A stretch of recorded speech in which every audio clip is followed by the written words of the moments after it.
Assalamualaikum warahmatullahi wabarakatuh. Alhamdulillah, kita panjatkan puji serta syukur kepada Allah Subhanahu wa Ta'ala yang telah memberikan nikmatnya sehingga kita dapat berjumpa kembali walaupun dalam keadaan virtual.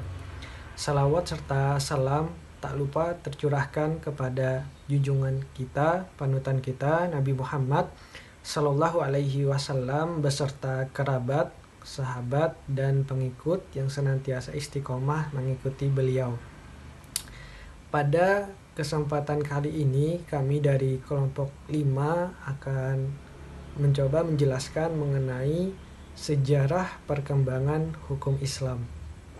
Yang kami hormati Ibu Dwi Arini Zubaidah SHMH selaku dosen pengampu mata kuliah Hukum Islam di Indonesia, dan yang kami hormati teman-teman Lokal B Hukum Tata Negara 2019.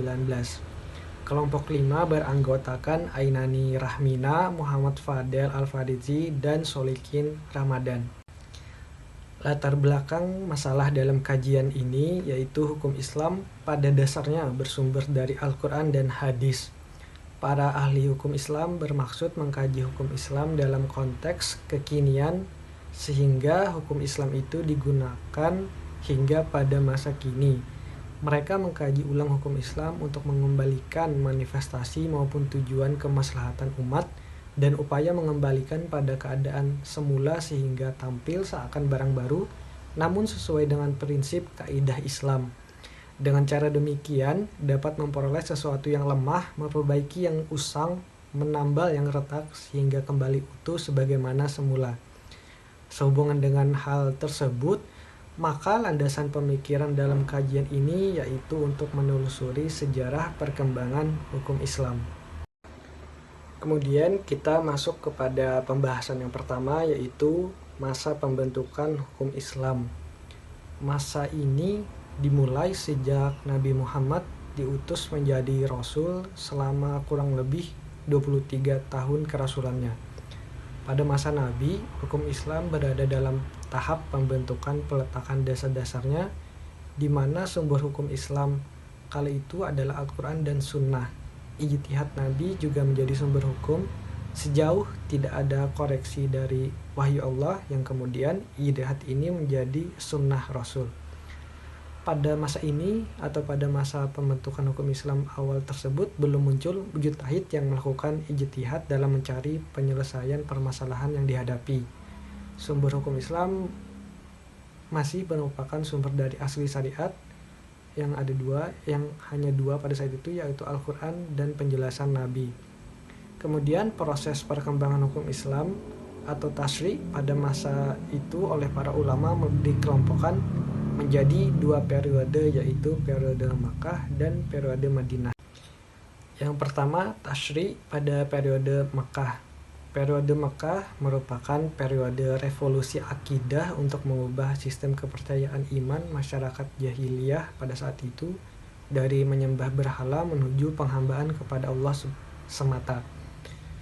Periode Makkah terjadi selama kurang lebih 13 tahun.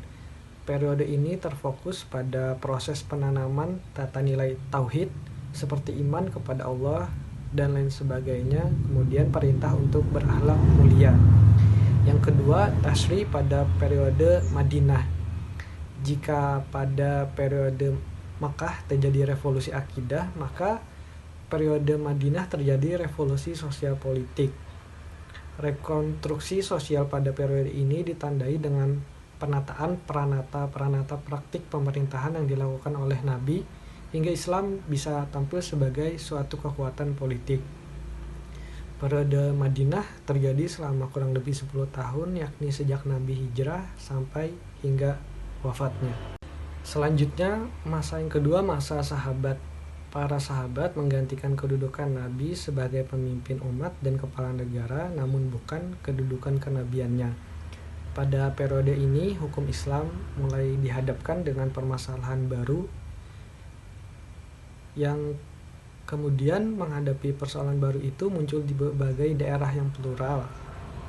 Kemudian sahabat merujuk kepada Al-Quran dan Sunnah. Ada kalanya mereka tidak menemukan nas Al-Quran maupun hadis Nabi secara jelas. Kemudian para sahabat atau ulama saat itu dituntut untuk menemukan aturan-aturan baru, sehingga mereka tidak jarang melakukan ijtihad untuk menjawab permasalahan baru yang dihadapi. Selanjutnya, saya akan menjelaskan tentang masa pembinaan, pengembangan, dan pembukuan. Masa pengembangan dan pembinaan ini berada pada kisaran pemerintahan Khalifah Bani Umayyah dan Khalifah Bani Abbasiyah. Hukum Islam mencapai puncak perkembangannya pada masa dinasti Abbasiyah, terlebih pada periode pertama Bani Abbasiyah yang didukung segi politis. Menurut Daud Ali, puncak perkembangan hukum Islam terjadi pada masa ini, dikarenakan pada masa tersebut lahir para ahli hukum Islam yang menemukan dan merumuskan garis-garis hukum fikih Islam, serta muncul berbagai teori hukum yang masih dianut dan dipergunakan oleh umat Islam hingga sekarang. Di antara karya-karya ilmiah yang diwariskan pada masa pembinaan hukum Islam adalah pembukuan ilmu fikih beserta ragam pendapatnya. Pada periode ini, pemikiran fikih begitu meluas hingga melahirkan mazhab yang begitu banyak. Sejarah mencatat ada sekitar 13 mazhab yang muncul pada periode ini. Tetapi yang terkenal ada 9 mazhab. Dalam perkembangan selanjutnya, mazhab fikih yang begitu banyak kemudian mulai mengerucut menjadi 4 mazhab saja. Masa keemasan ini mencapai puncaknya terutama pada masa-masa kekuasaan Bani Abbasiyah periode pertama. Kemajuan politik dan ilmu pengetahuan berjalan seiring dengan peradaban dan kebudayaan. Namun, sangat disayangkan setelah periode ini berakhir, Islam mengalami masa kemunduran. Selanjutnya, masa kelesuan hukum Islam. Fase ini dikenal juga dengan masa taklid, jumud, dan penutupan pintu ijtihad. Masa kelesuan berfikir hukum Islam ini bermula pada abad ke-4 Hijriah sampai ke abad 13 Hijriah. Ini terjadi di akhir penghujung pemerintahan dinasti Abbasiyah. Berbagai faktor baik politik, mental, sosial, dan sebagainya telah memengaruhi kemunduran atau kelesuan pemikiran hukum Islam masa itu. Di antaranya adalah yang pertama, pergolakan politik telah mengakibatkan terpecahnya negeri Islam menjadi beberapa negeri kecil yang seringkali disibukkan oleh kegiatan perang satu sama lain. Yang kedua, ketidakstabilan politik menyebabkan ketidakstabilan kebebasan berpikir pula. Yang ketiga, pembukuan terhadap pendapat-pendapat mazhab menyebabkan orang mudah mencarinya. Hal ini memicu umat Islam semakin malas mencari alternatif pemecahan hukum. Yang ketiga, pada periode ini muncul pula orang-orang yang sebenarnya tidak layak berijtihad namun mengeluarkan berbagai fatwa yang membingungkan masyarakat. Selanjutnya, bersamaan dengan kebekuan pemikiran hukum terjadi, pintu ijtihad telah ditutup. Para ulama pada akhir abad ke-4 Hijriah menetapkan penutupan pintu ijtihad dan membatasi kekuasaan para hakim dan para pemberi fatwa dengan pendapat yang ditinggalkan oleh ulama-ulama sebelumnya. Selanjutnya adalah masa kebangkitan kembali. Kebangkitan kembali pemikiran Islam ini timbul sebagai reaksi terhadap sikap taklid yang dianggap sebagai penyebab kemunduran hukum Islam selama ini. Dalam lapangan politik, khususnya di Mesir, Jamaluddin Al-Afghani muncul sebagai salah satu pionir. Ia menjadikan Al-Quran surat Ar-Ra'd ayat 11 sebagai penggerak bagi umat Islam untuk bangkit dari kemunduran. Bahkan seruan pembaruan tersebut menyuruh bagi kaum muslimin. Lalu dilanjutkan oleh Muhammad Abduh, kemudian diikuti oleh M. Rashid Ridha. Muhammad Abduh melancarkan serangan keras terhadap taklid dan kebekuan dan menyuruh kebebasan serta pendekatan antar berbagai aliran mazhab dalam Islam dengan berpedoman kepada perwujudan maslahat orang banyak dalam menetapkan hukum. Ada 4 kecenderungan pola utama di kalangan para ulama dalam melakukan gerakan kebangkitan hukum Islam. Pertama, modernisasi, kedua, survivalisme, ketiga, tradisionalisme, dan yang terakhir keempat, neo-survivalisme. Baik, selanjutnya mengenai sejarah perkembangan hukum Islam di masa modern. Lahirnya ide pembaharuan atau modernisasi dimulai dengan mulai sadarnya umat Islam akan tidur panjang dan mimpi indahnya pada masa-masa sebelumnya. Kemudian bangun dan membenahi diri serta bangkit kembali dengan kekuatan yang setidaknya setara dengan kekuatan di bangsa-bangsa di barat.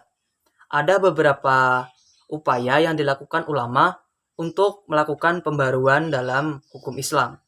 Di antaranya, yang pertama adalah adanya ajakan untuk melakukan ijtihad yang merupakan keharusan dan bukan sebuah larangan. Dan yang kedua, merubah strategi ijtihad dari ijtihad fardi atau individu ke ijtihad yang jam'i atau kolektif. Dan yang ketiga, pembersihan ajaran-ajaran yang terkait dengan tahayul dan kufarat. Dan yang keempat, adanya studi lintas mazhab. Sedangkan yang kelima, adanya studi lintas perbandingan agama atau ilmu-ilmu tentang perbandingan agama. Dan yang keenam, adanya studi tentang kritik matan hadis yang awalnya dulu-dulu hanya dikritik tentang pada sanadnya saja. Dan yang ketujuh, melakukan kodifikasi, unifikasi, formalisasi hukum. Dan yang terakhir atau yang kedelapan, adanya propaganda modernisasi melalui media-media massa. Sekiranya itu yang dapat kelompok kami paparkan. Salah dan hilaf mohon dimaafkan. Sekian dan terima kasih. Wassalamualaikum warahmatullahi wabarakatuh.